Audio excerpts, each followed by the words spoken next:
speech from Bernie, and I would like to introduce shortly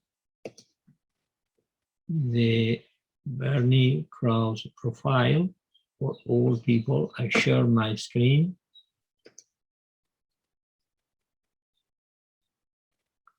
Okay.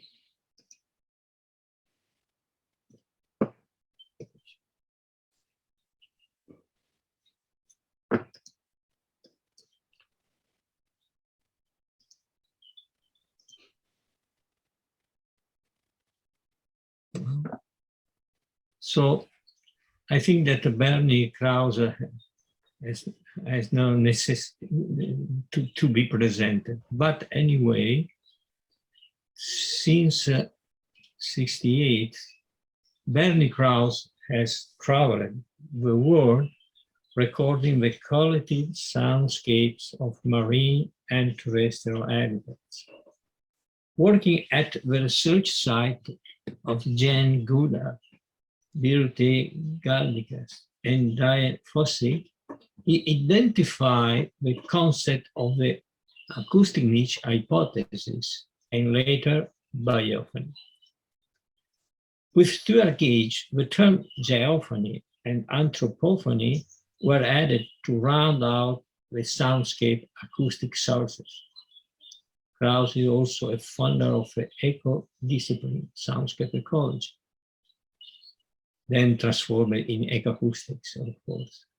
In the world of the fine art, Krause has produced 50 plus natural soundscape CDs and designed some sculptures for museums and other public space worldwide. So Krause, who holds a PhD in creative arts with an internship in bioacoustics, has authored 7 books and co-composed a symphony commissioned by the BBC and ballet. Well, these are very few words about this scholar, artist, and dear friend.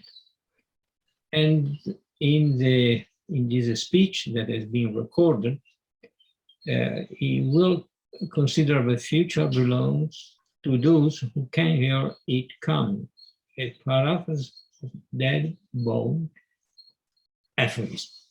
So I think that it's time, we are in perfect time for the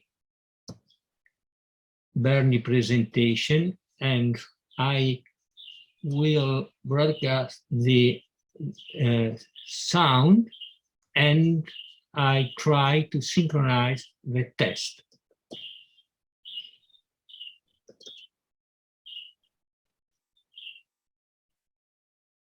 From the time I was a young boy, I knew that my future would be defined by what I heard, how I listened, and what would transpire from how I used that information. Because my vision was not strong, sound was the key portal to the sentient world around me. My father, trying to reassure me, read me stories. The most prescient, and my favorite when I was 5 or 6, was Le Petit Prince. In it, the fox's most famous line, "What is essential is invisible to the eye," resonated with me ever since. In the 1940s wartime industrial community where I grew up, the primary route to a life in sound was through music. And so I obediently studied the classics with an emphasis on stringed instruments and composition. Eventually, in my early teens, I discovered the guitar, and under the mentorship of a former Segovia student, augmented by support from a great pop jazz teacher, I learned all styles. However, when I applied to Juilliard, Eastman School of Music, and the University of Michigan in 1955, I was told that guitar was not a musical instrument. In fact, the guitar wasn't taught in any American institution until 1962. And while I wasn't able to study my favorite instrument, I did end up partially working my way through university, playing occasional night sessions for Motown Records. and then soloing at Carnegie Hall as a member of the Weavers, a well-known American folk group. The lure of electronic music drew me to California in 1965 to study at Mills College in Oakland, where Pauline Oliveras and Stockhausen were teaching and lecturing. It was there that I met Paul Beaver, a cinema sound designer from L.A., and together we formed Beaver and Krause, introducing the Moog synthesizer to pop music and film in 1967. Our work can be heard on over 100 feature films like Rosemary's Baby and Apocalypse Now, and with artists like Mick Jagger, Peter Gabriel, Van Morrison, and The Doors. But a singular aspect of our work is what drew me to explore natural soundscapes and eventually commit to that genre as my life's work in soundscape ecology. The closest I've come to an authentic holy encounter was on a gentle October afternoon more than half a century ago. I had gone alone to a small suburban park just north of San Francisco. My mission that day was nothing special. It was simply to record natural sounds for an album that Beaver and I were creating for Warner Brothers. The album, In a Wild Sanctuary, was to be the first of its kind dedicated to the theme of ecology, and also the first to incorporate entire soundscapes, urban and natural, mixed as components of the orchestration. That moment was also my first attempt to record sound outdoors. As luck would have it, portable stereo tape recorders had just been introduced, and Paul and I had been given one of the early models to experiment with. I knew nothing about recording outside. There were no mentors, no books, no papers or references, and I was frankly a bit unnerved about what dangers I might encounter, even in a carefully managed public park replete with well-marked trails and signage. All of my sound work to that moment had been from an interior perspective, recording studios or film sound stages, places mostly without windows or connections to the earthly world beyond. It never crossed my mind that there was another domain that could offer so much gratification, so many thrilling encounters, and so much splendor, and moreover, a remedy for my lifelong affliction with attention deficit disorder. These feelings, mostly unexpressed in the insulated childhood biome where I spent my early years, and in the places I would later work as a young adult, were freighted at that instant of recognition with a measure of uncertainty and trepidation. But by mid-afternoon on that fall day, the trajectory of my life had already changed. In the late 60s, most fall off-season weekdays in the park drew very few visitors. There was certainly none in sight when I set up to record. I was alone with no distractions. Standing by a small stream in the dappled shade of the redwood trees, listening to the soundscape through my earphones, I was immediately struck by an overwhelming impression of sanctity so unexpected and so emotionally powerful that it nearly brought me to tears. It wasn't completely quiet. True silence, or no sound, in the living world is rarely, if ever, encountered. A slight autumn breeze wafting through the forest canopy from the ocean just to the west, combined with a soft trickle of water from a nearby stream, made me feel calm for the first time that day. A pair of ravens passed overhead, the edge tones of their wing beats marking a course through the sky above as the birds soared off into the distance. Every acoustic element enhanced the vast illusion of space transmitted through my new headphones. There certainly was sound, but what was it about those particular resonances that caused such an intense effect unknown to me before? For one thing, the noises that always made me feel on edge and wary in the city were nearly inaudible except for remote traces of park construction off in the distance. Mostly, though, I had found for myself a measure of tranquility, the kind that set in motion a direction and appeal I would follow for the rest of my time on this planet. The best way to describe the feeling was that there was a sensation of balance or consonance between all of the acoustic elements. There were no alarm signals. The biophonies and geophonies didn't feel like they were competing or conflicted. There was no tension in the air, a typical signal of some unpleasant event about to occur. A few of us have been fortunate enough to experience these magical moments, times when we realize that something has shifted vis-a-vis the perspective of ourselves in relation to the living universe. That was my moment.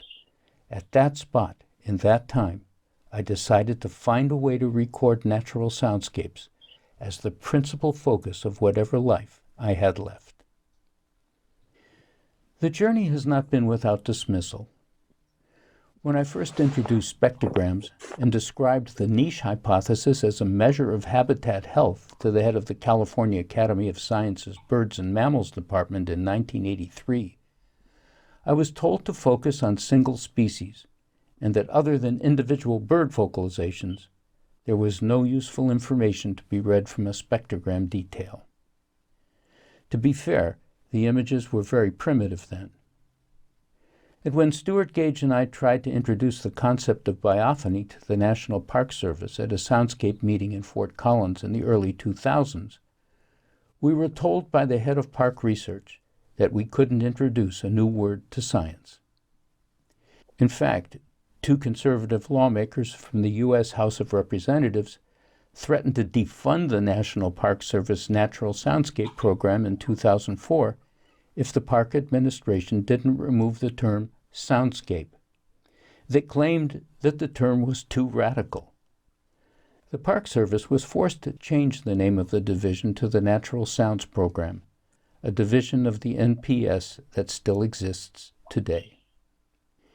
And when I tried to introduce the concept of biophony to an exhibit on natural sound in the early 2000s that was funded by the National Science Foundation, I was told that because the term wasn't to be found in Wikipedia, it would not be included. This is a new subject, and the observations you make won't go unchallenged for any of you either. To paraphrase Nietzsche, who speaks of victory? To endure is everything. This journey has not been without loss, the loss of colleagues and friends to accidents while in the field, to disease, and just plain worn-out bodies. Then there was the firestorm of October 2017 that destroyed everything my dear wife Catherine and I had, and very nearly us as well. Fortunately, 6 months before that event, a complete copy of my archive had been sent to a site in Paris for safekeeping, so my life's work is intact and thriving. The biophonies of Aceh province in Sumatra have changed markedly since the tragic tsunami incidents of late December 2004.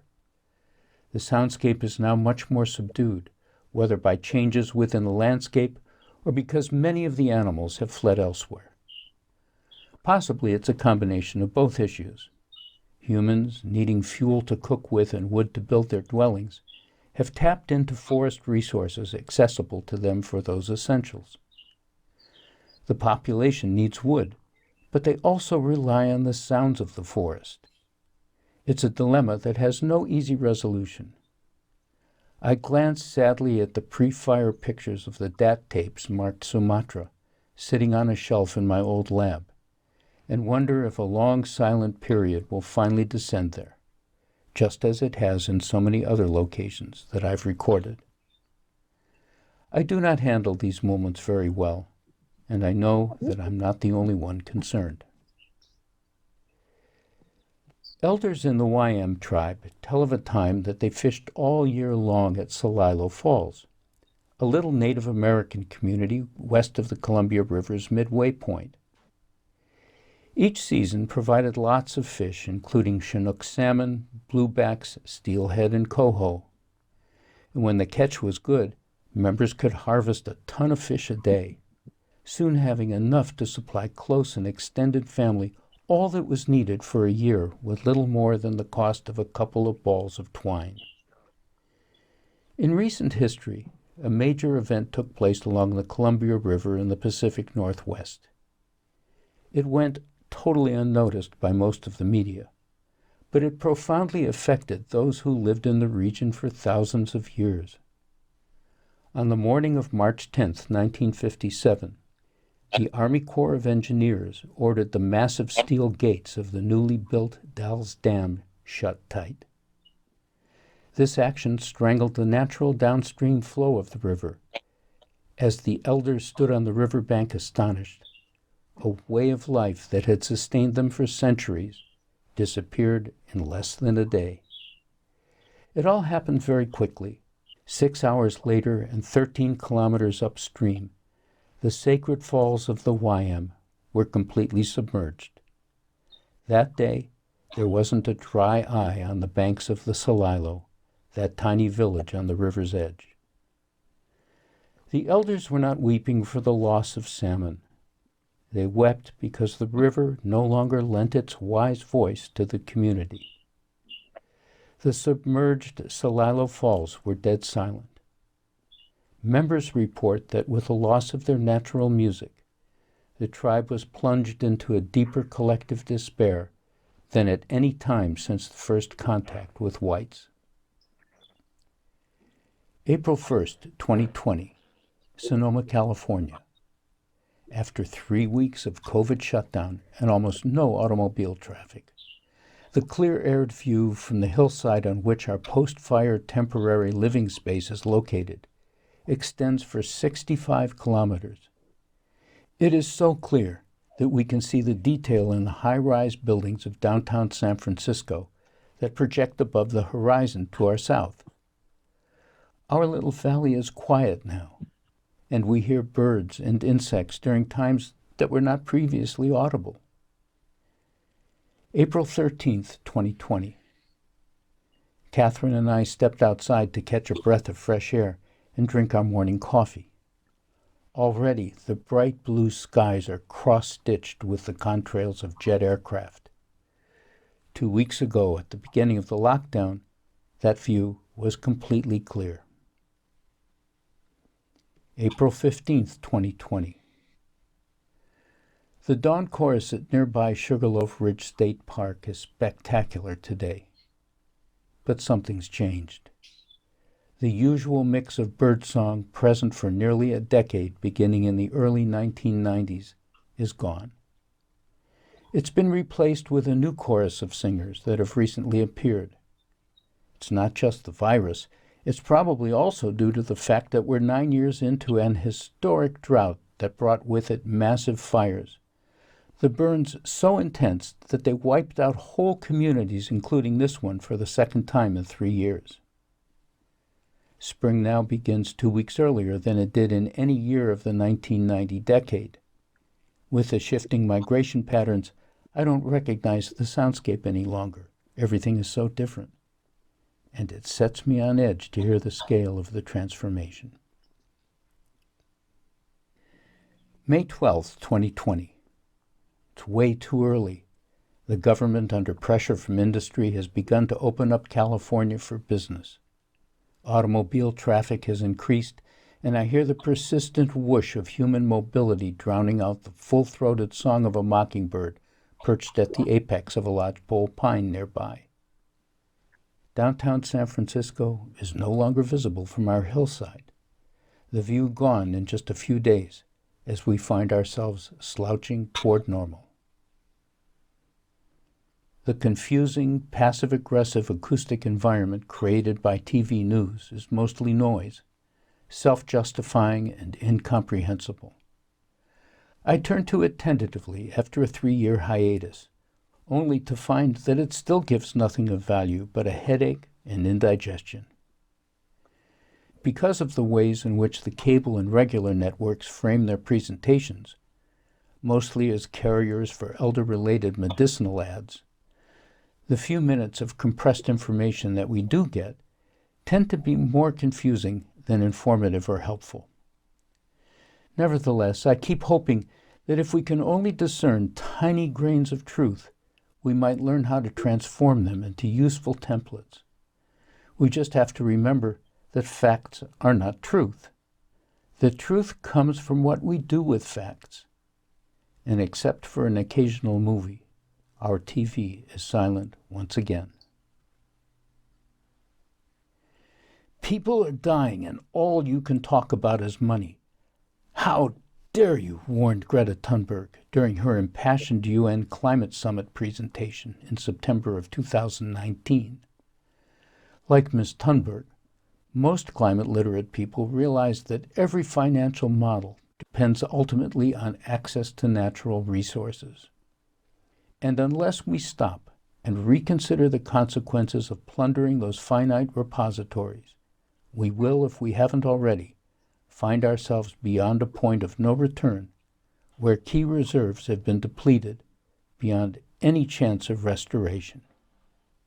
The impoverishment we've unleashed on humanity and the rest of the living world is conveyed through the narratives of the biophony, and it correlates directly with the obsessive levels of anxiety and fear that are ripping apart the living fabric of this planet, not to mention the human social one. Thunberg urges us to find inspired ways to change those pernicious behavioral patterns, and instead embrace those more compatible and life-affirming actions sooner rather than later. If she and we can help others realize the wisdom of this action, our chances might still be good. After all, her mission has centered and helped to restore her, just as mine has for me. But right now, every sign at this crossroad of choices points to critical. As this pandemic reveals all too clearly, we're a lonely, obsessive culture, vulnerable and very needy. Many of us have a hard time flying solo for any period.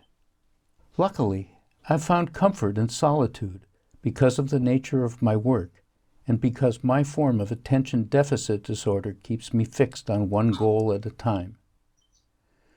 When, in the presence of the others that I'm listening to or recording, I feel intimately connected. To some, loneliness and isolation are terrifying. But my field work has seriously challenged that paradigm. I have to work alone, both in the field but also in the studio when I'm creating sonic works of art. That is, if I don't want the continuity of my recordings compromised by the noise that I or others bring along. Those moments, basking in the numinous voices of the natural world, are the resonances I need to hear in order to feel linked to something larger. And for that reason, I'm never really alone. For me, the forest, the desert, and the ocean biophonies are the voices of the divine, the sermons on the mount, the atavistic spiritual homilies of ancient times.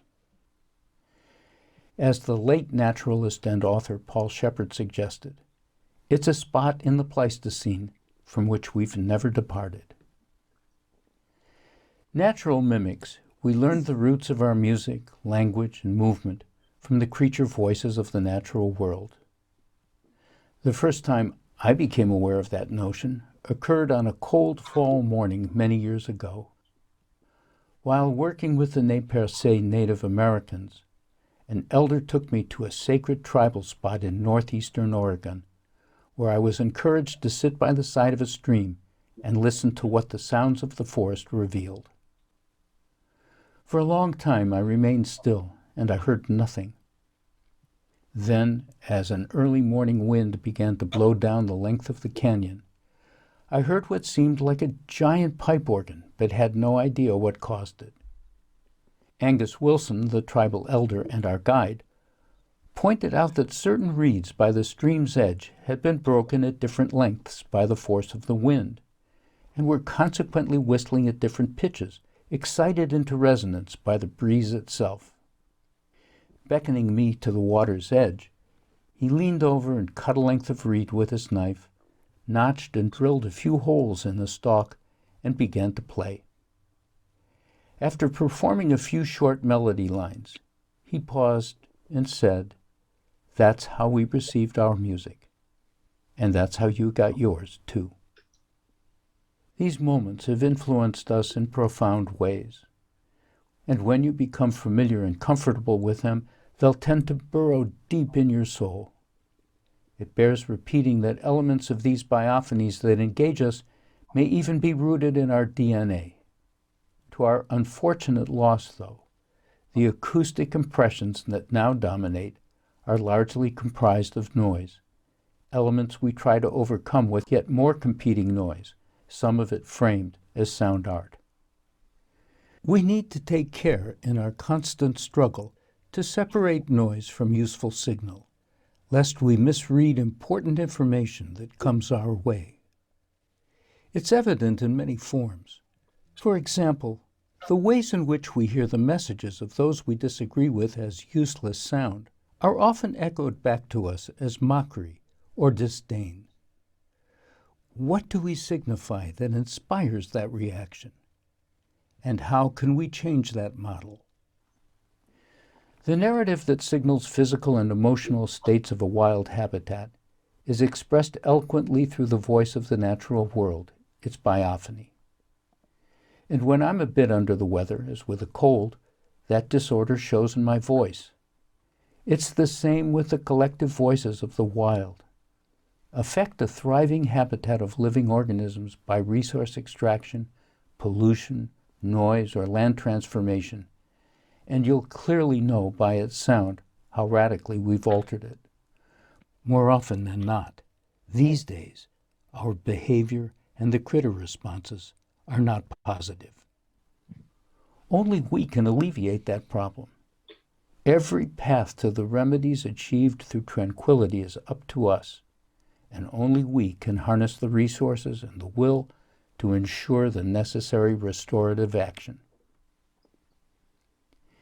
In this last phase of my life, my remaining energies are dedicated to sharing my insights with you and with folks across all cultures and ages through my work in fine art. My goal here is to somehow transform esoteric concepts into feelings much more palpable and accessible. Through this lens, I aim to convey how the power of sound furnishes perception into the rest of the living world and illuminates our deep links to it. Each of us in our own way has to become still and listen again if the heartbeat of this planet and the life forms that sustain it are to be heard and thrive. As for the flip side of that coin, it is pretty clear that the further we remove ourselves from our primary connection to the natural world, the more pathological our behavior becomes as a culture. We're beginning to inhabit a world where the crises of the kinds we incurred during the pandemic of 2020 will likely occur with more frequency, each one accompanied with its own unique soundtrack. But before the next one strikes, and it will, allow yourself a few minutes each day to meditate on the few changes each one of us must make in order to restore the means to love and embrace the living world again. It'll be the best soundtrack you'll ever hear. Sharing this message is a two-pronged strike involving science on the one hand and art on the other. With science, we stick to abstract protocols to explain the observable outcomes of our work. The interpretation of these data and their consequences serve as the basis for how we then present our case to colleagues and in professional forums.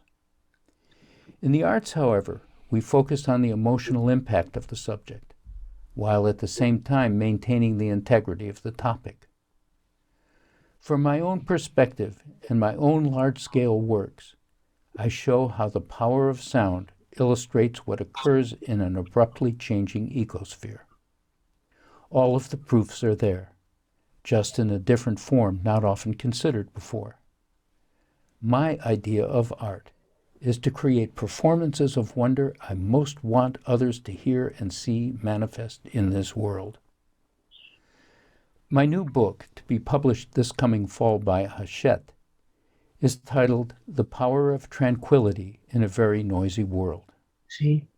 In it, I shine a laser light on the consequences of protecting life-affirming natural soundscapes and the sense of tranquility they can inspire.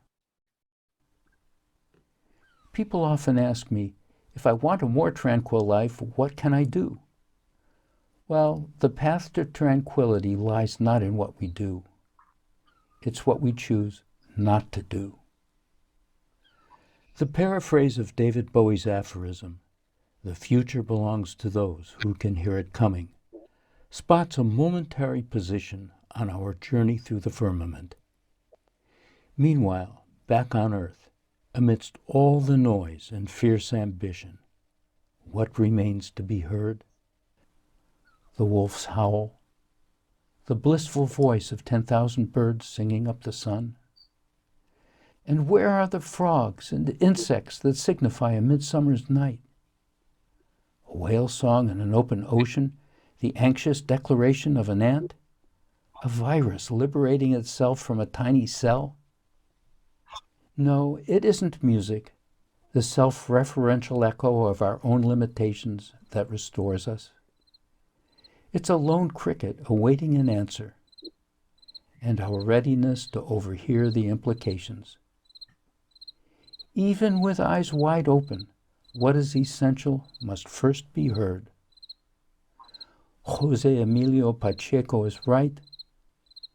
Night will never be night without the cricket. Go now. The future is calling. I think we are ready.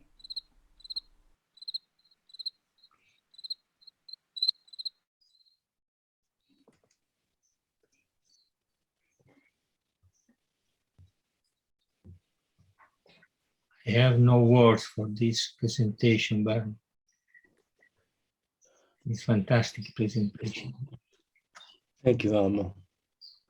I open the discussion about this consideration, or what do you like? So, Well, I wanted to do something a little bit different this time. yeah. And I just had some thoughts that I thought, certainly in relation to the loss of Stuart Gage, and because many of these things are discussions that he and I had, in moments when we were together, and I just kind of wanted to present them and see if I could present them in a little different way. So, yeah, I hope people will take these thoughts and just think about them a little bit.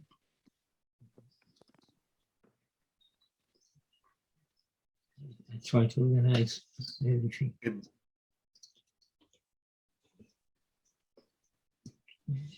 If you don't mind, Bernie and Elmo, I have a question for you. Yeah. I feel like with the amount of Losing it, Tim. that, it's getting us further and further away from. Oh, I'm sorry. Your voice is getting lost.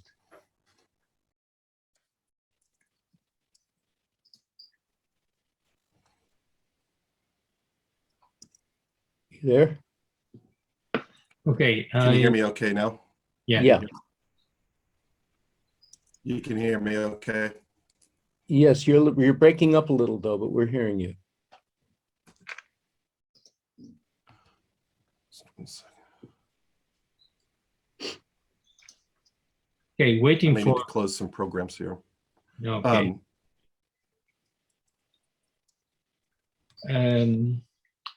Jérôme.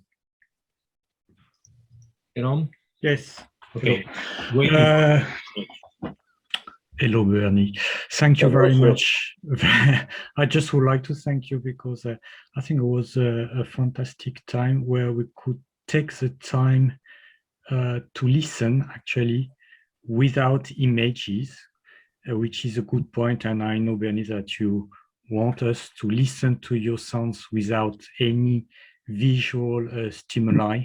I think it was the case here, and it was very good because we were in direct contact with you, and it was beautiful. And I think it was also very nice because we can see that we can, in science, we can have more than science again, and so that we can connect with the arts and even more as you did. So thank you very much. I have no questions, Bernie. My only question would be, would you be okay to share your text actually so that we Well, can of course. read it again and think about it maybe at another time? Yeah, of course. Of course, Cheryl. Okay, no questions. That was the idea. That was the idea. Thank you. Thank you, everybody, for the comments. It's really thrilling to see this group together and to see how many people are involved in this. When I first began when I got my PhD in 1981, nobody had heard of bioacoustics or soundscape ecology or anything like that. I think that there were maybe 6 or 7 people in the world who had even some interest in that at the time. So we've come a long way. I'd like to try again, Bernie. You. Sorry. Oh, It's thanks to you, Bernie. Yeah, no, anyway, no. Tim, are you there? Yeah, can you hear me okay, Bernie? Yeah, sure. Okay. Yeah, I was going to say with the, it's got some crows in the background. I was going to say with the increase of our dependency on technology in our lives with our phones, even with electronic music, and how we're steering more away from the natural sounds, even within the instruments that we play, in our connection with nature. You know, a lot of people walking outside in state and national parks with their phones and things like that. Sure. How do you have any ideas that you may have thought about of how we use this technology perhaps to re-engage people with the natural sounds? That I feel like it's a potential tool there that people always have with them. And do you have any thoughts of how we could use this technology to reconnect to the digital technology to the naturalness that we need to reconnect with?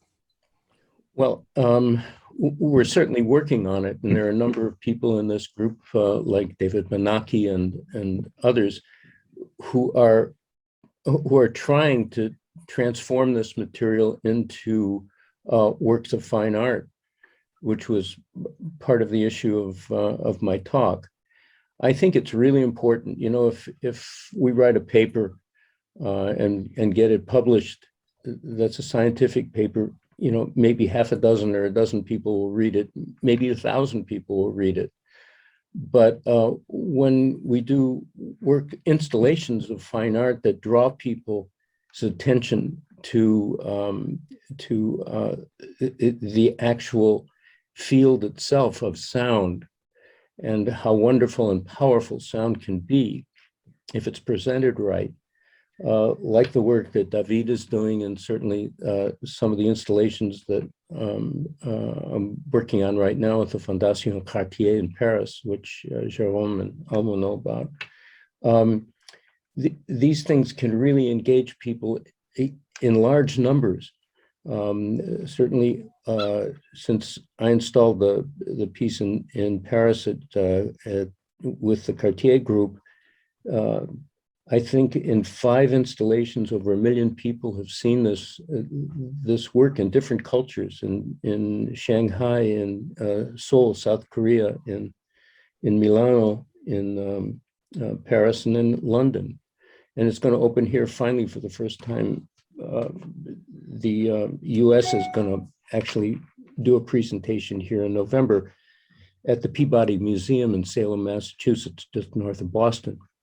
So it's getting its premiere here. But it's really important to have the ability to transform this work into the arts, I think, to reach a lot more people with our messages. And if anybody can think of ways to do that, just to get publications or write children's stories or put on theatrical pieces or do short films and post them on Instagram or in any of the media, just to get this information out there because it's so important and the loss is so great. Since 1970, over 3 billion birds have been lost in North America, you know, in the areas where we live, and it's beginning to show. It's beginning to show in the soundscape. because the density and diversity is beginning to diminish. So it's really important to find ways to get this stuff across, and I think through the arts is one way to do it. Bernie, we have some questions and comments on the chat. Can you open the chat and read? Yeah, I'm looking at it now. Where do you want me to start? Laila. Where can I? Where is this? Laila at the 4. Yeah, Lila. Okay. Laila Fan is just the first. Oh, also Cecilia, amazing presentation. Tim Moulet, you start from Tim Moulet. Okay, Tom Hull. Oh, there he is. Hi, Tom. Thank you. That is, let's see, good question. How important do you feel presence, direct experience of a place and listening has been to your work? Well, okay. Because of my attention deficit disorder that I've had since I was a kid, it's what I've found is when I'm working outside and when I'm there present in the field, it has a real impact on me. I mean, it helps relax me. It helps make me feel good. And I just like being out there. I like feeling the air on my skin and the smells and everything else that is communicated to you through the presence in that environment. And so I happen to favor that in terms of my research and my work. I like to be present. I like attended monitoring. But there's also a perfectly valid reason to do remote monitoring, because you can capture a lot more information and you can see how things range over a whole scope of time. And I think that's no less important than the model that I've been using. But I think it's also, one thing is really important in the research that we're doing, particularly when you're gathering lots of information. Whatever you decide to do, it's really important to spend time present in the field with your instrument to see how not only you're responding to it, but how other creatures are responding to your presence and the presence of your technology that you're putting out there. Because I think that that is an aspect of our work and a connection that's been kind of overlooked. And I think we have to spend some time thinking about that. I hope that answers your question, Tom. Let's see what else. Anything else here? An issue with protecting the natural soundscapes is how do we have it be taken seriously by people who make money from creating monocultures? The politics is a challenge. That's Michael Norris. Yeah, it certainly is. And it's a subject that politics is certainly a subject that's beginning to enter into this at many levels. I mentioned in my talk the number of times that this stuff has been dismissed, and all of us will find aspects of that no matter where we are coming from and who we're coming in contact with. There'll always be that. Just smile and move on. That's all I can tell you, because if your work is if your work is solid and you feel comfortable with what you've done, it's almost unassailable at this point, because the subject is so new. And we're each bringing our own vision, our own sensibility to the field at this point, and our own observations. And they're all going to be different. And some are going to survive and others are not going to survive. So what? You know, and part of the reason for that is we in Western culture are a visual culture. And we're just learning now. This group is just putting together right now the first explanations of the sonic world in ways that we've never quite done before. There's almost no, certainly in the English language, there's almost no description of words in English to describe sound. And I remember working on many film scores and having the director or the film composer or the sound designer give me instructions about stuff. You know, we want this scene to be dark and feeling. So you're talking about a visual expression, not using sound to create a feeling of tension, but they always described it in colors. It was either dark or light. We want it to be. They would actually describe colors. You know, can you give us a feeling of red color in this particular scene? So it was always visuals, and cinema is a visual culture, and it's a visual art. But now things are beginning to change, and people are beginning to think about different ways of using sound in the graphic arts, and I think that's terrific. And most of it is our fault here, because we're the ones who are making a difference.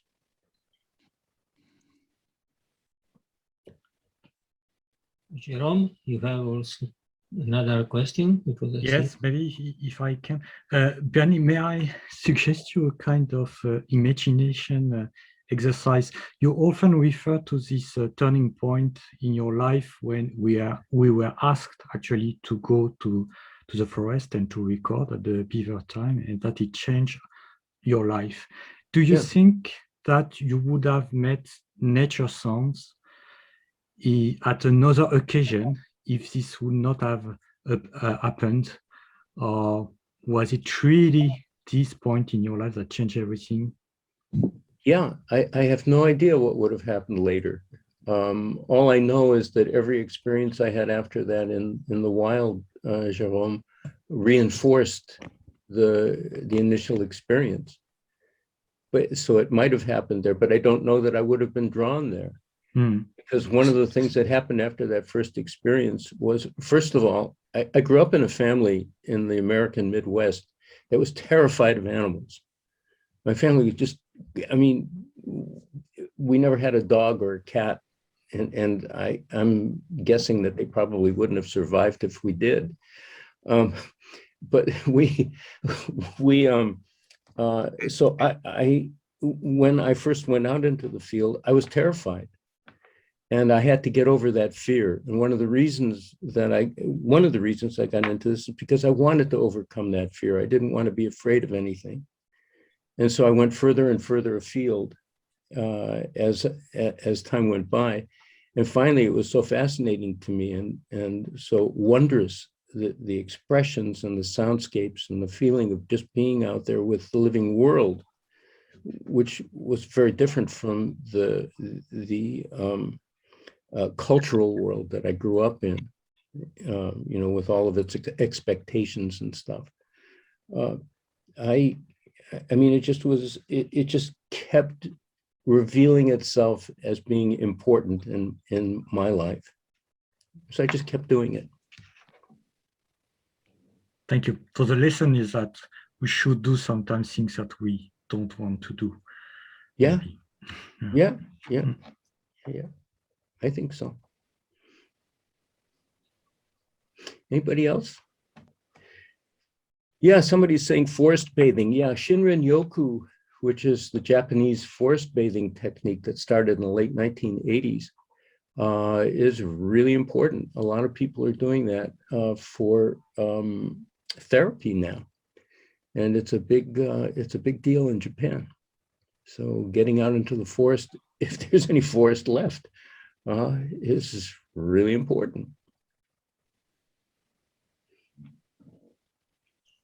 Bernie, I had another question for you. Yeah. You and I are both very familiar with the challenges we've had with the National Park Service Natural Sounds Program. Yeah, sure.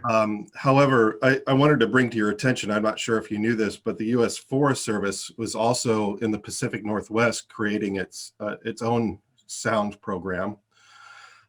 So the public lands entities here in the United States are expanding their breadth a little bit in the soundscape realm. I personally think that public lands like national parks and state parks are in my mind, some of the last areas that these natural sounds are going to be intact. How do you feel about the importance of we as the ecoacoustics community still engaging with federal agencies like the National Park Service, the U.S. Forest Service, as well as other national park entities in other countries? Well, Jack Turner, who wrote the book, The Abstract Wild, and if you don't know about that, I'd recommend reading it because it really gives some good insight into what we've done, certainly in North America, with our experience with the natural world. And he says that in The Abstract Wild, he describes the national parks and the BLM, the Bureau of Land Management, and the other federal agencies that manage wild lands. He describes them as the managed wild. And that's what they are. And I think it's really important to try to capture the soundscapes of those areas because they're changing radically with the ways in which these parks are being managed. And it's probably worthwhile doing whole studies on these issues, certainly in Yosemite and Sequoia National Park, which is being really destroyed by air pollution of all things, because in the Central Valley of California, a lot of that bad air goes down the valley and into the Sierras, where these national parks are, both Yosemite and Sequoia National Parks. So it's important to see how these things are being managed. Certainly in 2006, we did the first study of the Arctic National Wildlife Refuge in Alaska, in the northeastern corner of Alaska. There's a place called the Arctic National Wildlife Refuge. And it's a huge designated area that was supposed to be preserved, but now they're thinking of doing drilling there and developing it for oil exploration. And, it's got to be preserved. We were up there in 2006 doing the first recordings of that habitat, and we've never published much on it, but we have all of that information now, if anyone wants to put something together for their first baseline recording there. Which brings up another thing, baselines. Things are changing so fast that I'm not sure that the old baseline model holds anymore. What do we do about that? Another question. Yeah, David. David. David? Yes, I'm here. So thank you, Bernie, for this wonderful reading, very inspiring, very moving, as always. And I'm just, I don't know what to say. It's just a comment. It's not a question. I think within this community, we have some sort, as you were saying, some sort of possibility to embrace both perspectives on sound, which is understanding what's going on in the natural world from a science lenses, from a science point of view. Sure. And secondly, try to reconnect with that in a direct way, as natives do, for example, as you said. So I think in this very particular moment in history, when I'm taking back my conclusion of this morning talk, that we are aware we are just at the tipping point of our planet. So yeah. I think we have a very important, we could have our role in saying to the world, because we have a medium sound which is very powerful in moving people interior world, in moving inner energies. We will need a lot of energy to be able to stay on the pace of the transformation of our entire civilization, if we want to prevent this planet to go in a climate catastrophe. So it will be hard. And I think us here with sound, we really have an opportunity here to say our spoken word with the soundscape, and to reconnect and to help reconnecting people to the natural world. I'm very sure of this, and since the basics the scientific basics now are growing, I think it's right the moment to step there and say, well, let's open our ear again and let's listen what we've done to our world. We are we are the only species that adapted to live in their own garbage, acoustic garbage. Yeah. So, but I'm not taking the acoustic ecology idea here. I'm just proposing somehow a role in saying more loudly something which is needed, which is deeply needed in our world, which is reconnection with nature. And you said it so well when you talked about take a moment of tranquility, of pause, of listening. Listening comes after having paused your mind and so this was a long comment. Sorry, but wanted to. No, it's okay. It's okay. It's a long story, David. It's, this narrative of the natural world is something that we're just beginning to understand. And all of us are contributing a different view of it. It's like the old story of the three blind men trying to describe an elephant. I don't know if it works in other languages, but there's the old story, one felt the elephant's tail, another felt the elephant's trunk, another felt the elephant's foot, and they all came up with different ideas of what an elephant looked like. Well, that's what we're doing here. And we're trying to describe something that there isn't even a language for. And so all of these contributions that everybody is making here are absolutely germane to the discussion, and these views of the natural world, the ways in which they hit us are really important. But it's also absolutely critical to bring into this discussion somehow other groups in this world who are living more closely connected to the natural world, not just us who go out there and spend a month someplace and then come back with all of this data, that's abstracted. We really have to get in touch with the groups like Bruce Albert's Yanomami tribe in Brazil, and spend time with let them express their view of what the sonic world is all about. Let's learn from the Bayaka in the Central African Republic where you've been. Let's learn let them tell their stories. We shouldn't tell the stories for them, because that's appropriation. We're appropriating someone else's culture. Let them tell their story. How would they describe the sounds of these birds through their music, maybe, because it's really connected that way. And so once we establish our own the ways in which this group works, we have to do some outreach and make these other visions, these other ideas as part of the mix of stuff that we're considering.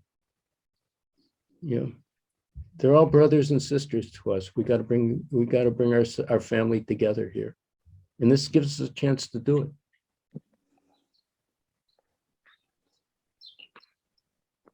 Amo, can't hear you. You have another question from Tanya Rubio. Can you read your chat? Let me see here. We say, dear Bernie, after the ecosystems lost and transformation that you have recorded, Do you think humanity is on time to sensitize about the deadline we are embracing during the next year? In a sensitive way, how do you do to keep you in a positive global view after all? Who the hell says I'm positive? I'm so depressed. I have no idea. No, why? Oh, no. No, it's I'm look. Someone once said in a discussion we were having, they said, how are you so optimistic? And I said, I'm not sure that I'm optimistic. I'm hopeful. But when I get out of bed every morning, I swing my legs over the side of the bed and I hope that they hit the floor. That's one thing that I try to go for. And I think to myself, what is there to be optimistic about? And I'm not sure that I have any answers for that. But what I do have is I have a lot of hope. And I'm hoping that there are some people around and some human groups around who are going to establish a collective will to make this stuff happen in the right way. And I think this group is one good example of how that can happen. So anyway. Gianni Pavan. Gianni? Yes, I am. Yeah, okay. I can hear you. I can hear you now. Now everything is working fine, so thanks. Yes.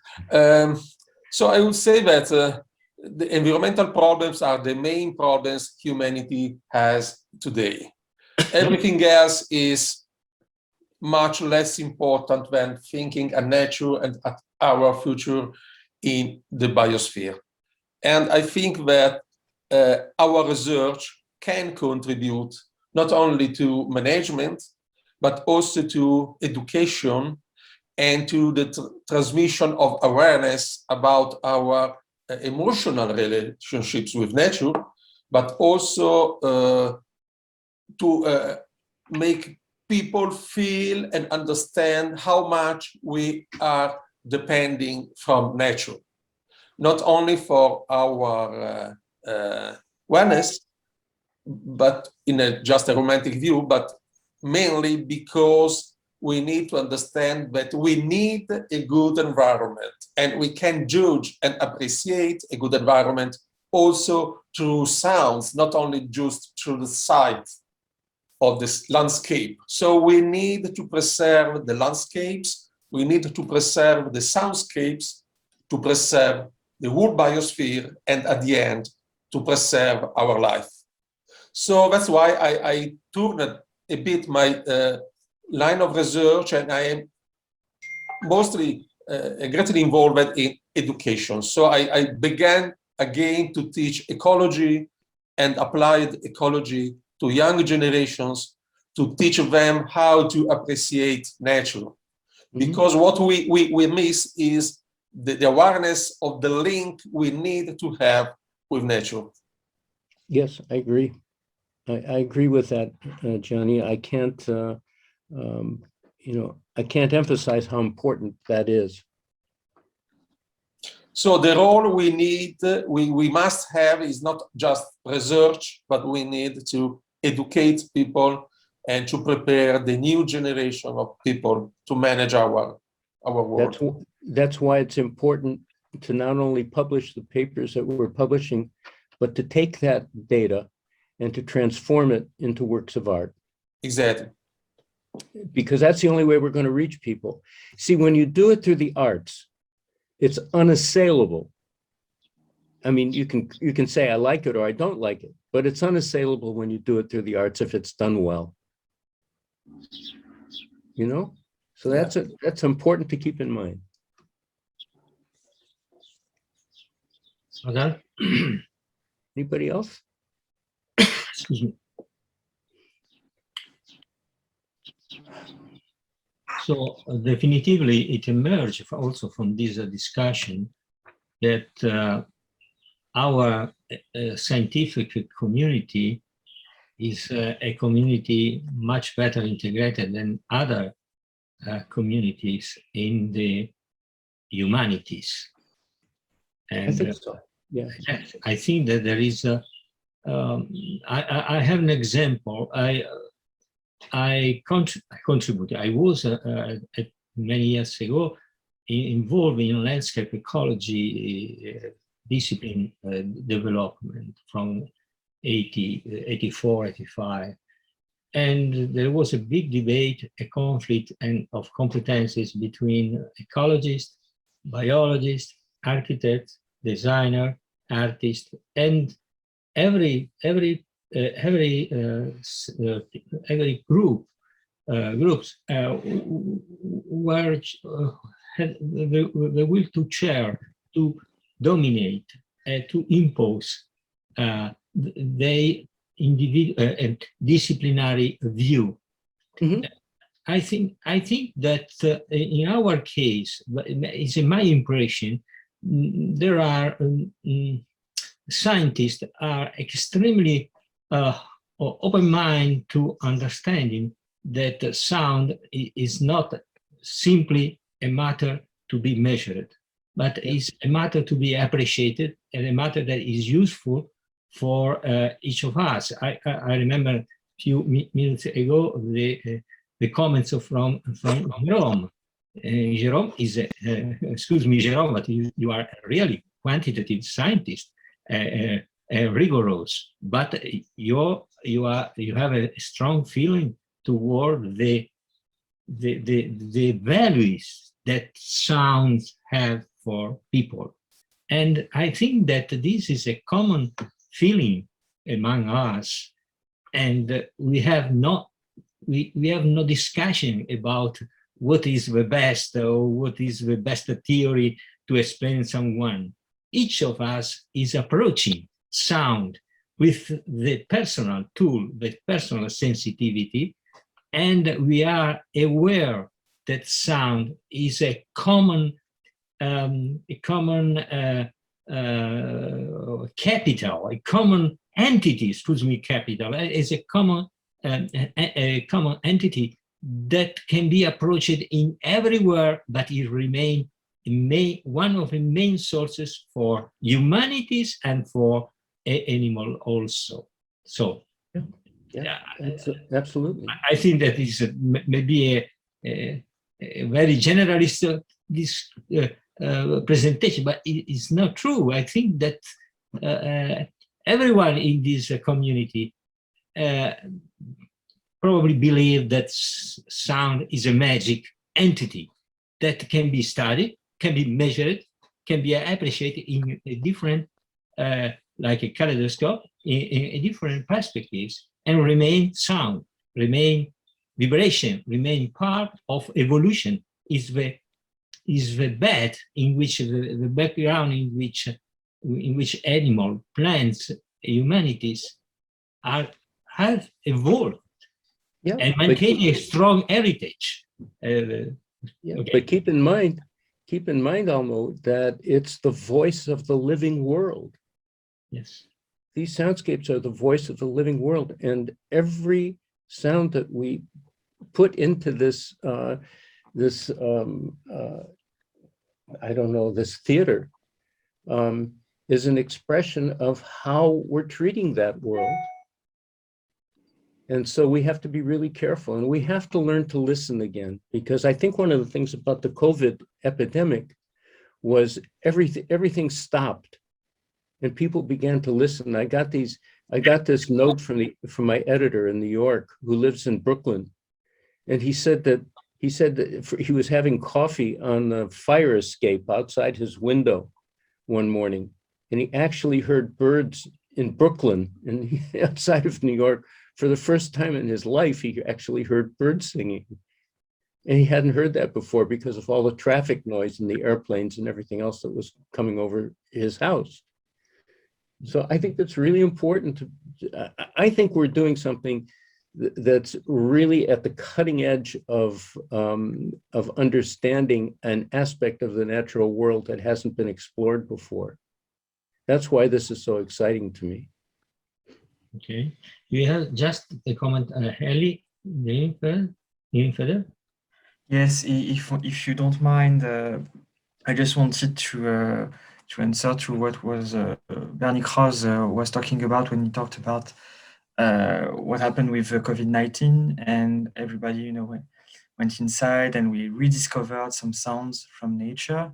Sure. And that made me thought that the first time that people actually started to appreciate soundscapes, you know, not because of ecology, not because of, I don't know, social, all the healthy and social aspects of it, was because of a drastic political decision. And that just made me think about how harmless sometimes we feel as scientists, having this picture or this understanding of the situation, not being able to do anything. And this really questions how can we get politically involved in this battle, if we have to call it like this. But thank you also for this conversation. We thank people for presenting, but this conversation is really You're welcome. awesome. Thank you. Well, Bernie, I think that it's time to stop this interesting debate and reflection more than debate. Well, I have to thank you on behalf of all panelists and attendees, really. And I have a proposal for your paper. If you like, I can distribute to panelists if you like, of course, or if you, because I can make, but with a click, I can distribute your paper. Otherwise, we decide differently. Depends by you. No, it's okay, Elmo. Okay. Please do it what you think is good.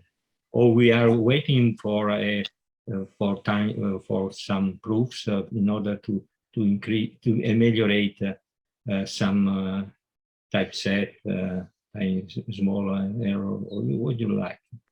Or we can send as it is. It's fine, of course, but it depends by you. Okay. Yeah, of course. Of course. Okay. So this evening I can distribute to the panelists to attend okay, we have also 600 attendees. So Okay. I don't know what happened, but if you like, I can distribute also to Of course. No, okay. Please do. Yeah. Okay, No. I can do in few days, because mailing to 600 people is not so easy with mail service. Well, I think that now we have time for a coffee break, and we start again at 10 minutes